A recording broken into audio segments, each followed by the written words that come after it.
আসসালামু আলাইকুম রহমতুল্লাহ। সুপ্রিয় দর্শক, আশা করছি আপনারা সকলেই ভালো আছেন, সুস্থ আছেন।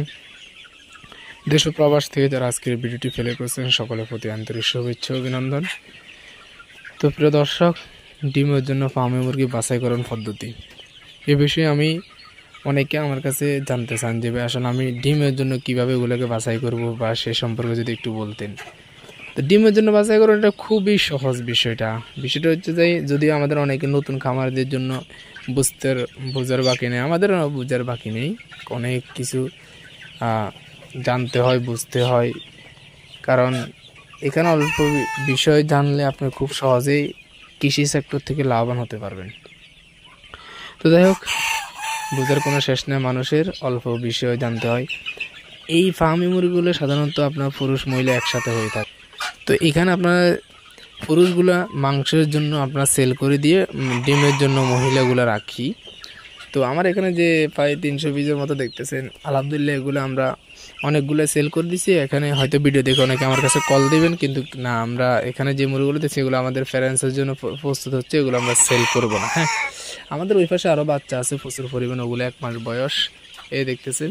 তো এগুলো আমরা সেল করে দিব 1 মাস হলে, অলরেডি 1 মাসের আরও কয়েকদিন বাকি আছে। হ্যাঁ, তো এখানে যে মুরগিগুলো দেখতেছেন সাধারণত আমরা এগুলো আমি ডিমের জন্য রাখছি, বা এগুলোতে আমরা আমাদের আগের ফ্যারেন্সের সমস্যা, এখন হচ্ছে যে আমরা নতুন করে ফ্যারেন্স করতেছি।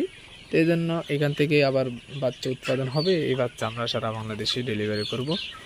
আর এর আগে একটি কথা বলিনি, অনেকেই আমার কাছে 1 দিন 15 দিন বিভিন্ন ফার্মে মুরগি নিতে চান। ভিডিওতে দেওয়া নম্বরে যোগাযোগ করবেন, আশা করছি আপনার নিকটবর্তী জায়গায় আমরা পৌঁছে দিতে পারবো।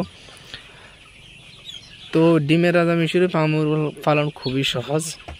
তো আপনারা যারা এই মুরগি লালন পালন করেন, একটা বিষয় মাথায় রাখবেন, প্রথমত বেশি করে মুরগি নেবেন যারা ডিমের জন্য প্রস্তুত করেন, ছোটো বাচ্চা নেবেন। পরবর্তীতে আপনারা এখান থেকে যেগুলো পুরুষ হয়ে যায় ওগুলো মাংসের জন্য সেল করে দিবেন, আর মহিলাগুলো ডিমের জন্য বাছাই করে রাখে দিবেন।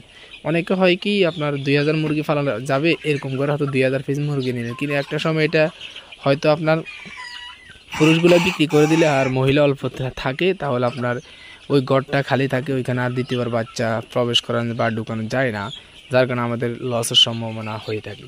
তো এই জন্য সকলের চেষ্টা করুন একটু পরিমাণটা বাড়া নিলে পরবর্তীতে আপনার পুরুষগুলো বিক্রি করে দেবেন, মহিলাগুলো ডিমের জন্য রেখে দেবেন। তো যাই হোক, আজকে ভিডিওটি এ পর্যন্ত। ভিডিওটি যদি ভালো লাগে একটু লাইক করবেন, এই চ্যানেল নতুন দর্শক তাহলে অবশ্যই চ্যানেলটি সাবস্ক্রাইব করে সবাই ভালো থাকবেন, সুস্থ থাকবেন। সকলের সুস্থতা কামনা করে এখানে বিদায় নিচ্ছি। আল্লাহ হাফিজ। আসসালামু আলাইকুম রহমতুল্লাহি ওয়া বারাকাতুহু।